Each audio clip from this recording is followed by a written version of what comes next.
Hello my friends, I'm Frankie and welcome to Club Foodie. Pesto. It's very easy to make and quite versatile to use in pasta, over roasted vegetables, in sandwiches, pizza, salad dressings, and so on. About the same time last year, I posted 4 different ways to make pesto, from the traditional one to Asian, Mexican, and Italian.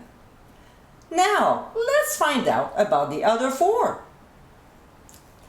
In today's episode, I'll show you how to make the remaining 4 of my 8 ways pesto recipes. There is Greek, Thai, Moroccan, and picada, which is Spanish pesto. Like the others, they all have their own beautiful flavor, giving you a nice repertoire to choose from. So my friends, let's get cooking.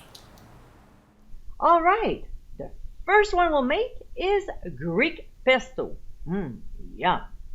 So in a bowl of a food processor, we'll add basil, some mint leaves, a couple cloves of garlic, a quarter cup of walnuts, then green olives, come on, it's Greek, followed by feta cheese, of course, and lemon juice, before seasoning with freshly ground black pepper. We'll place the lid and process for about 15 seconds. Then we'll clean the sides of the bowl, restart the appliance, and slowly we'll emulsify the oil by adding it in a small steady stream. Adding the oil while the processor is running prevents it from separating. Also, let's not forget to taste and adjust if necessary. And this is our amazing Greek pesto, and it yields about 3/4 of a cup. Now, let's make the second one, the Thai pesto. We'll add basil and cilantro to the bowl of a food processor, along with roasted peanuts, sweet chili sauce, which you can make from scratch by clicking on the top right corner of your screen. Then freshly squeezed lime juice, fresh chopped ginger, some kaffir leaf powder, and sesame oil. We'll process for about 15 to 20 seconds. Then we'll clean the sides of the bowl. Like with the Greek pesto, we'll emulsify the oil by slowly pouring it through the feed tube. And this is our gorgeous Thai version, and it makes half a cup. Now, let's move on with the Moroccan pesto. In the bowl of a food processor, we'll add fresh parsley and mint leaves, as well as slivered almonds, ras el hanout, which is a lovely spice mix, followed by ground cumin, one of my favorites, and then freshly squeezed lemon juice. Just like with the previous recipes, we'll process for 15 seconds, then clean the sides of the bowl, restart the processor, before slowly pouring in the oil in a small steady stream. Let's not forget to taste and adjust. Mine needed some salt. Of course, if we add anything, we'll have to process again. This is another flavorful pesto recipe, and it yields 2/3 of a cup. Last but not least, we'll make picada, which is Spanish pesto. This one has a few more steps than the others.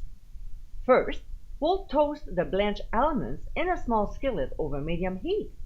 This should take no longer than 5 minutes, tossing often. We want them to be golden, that's all, and remove from the heat to cool off. Next, in a large saucepan over medium heat, we'll add about 3 tablespoons of oil, and when it gets hot, we'll add 3 slices of bread. I'm using 7 grain, but use whichever kind you prefer. So we'll toast them on both sides until golden brown. Can you simply put them in a toaster? Of course, but you'll be missing the extra flavor from the oil. When they're done, we'll remove from the heat and let them cool off before slicing, then cutting them into cubes.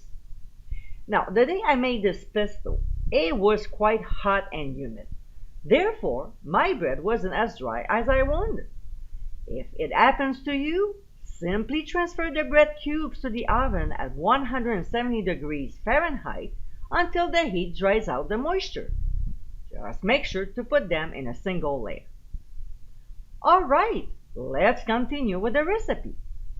Using the food processor again, we'll add parsley, a large clove of garlic, then the dried bread cubes, our toasted almonds, some sherry vinegar.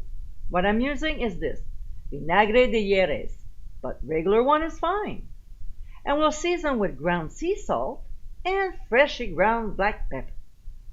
We'll put the lid on and process for 15 seconds.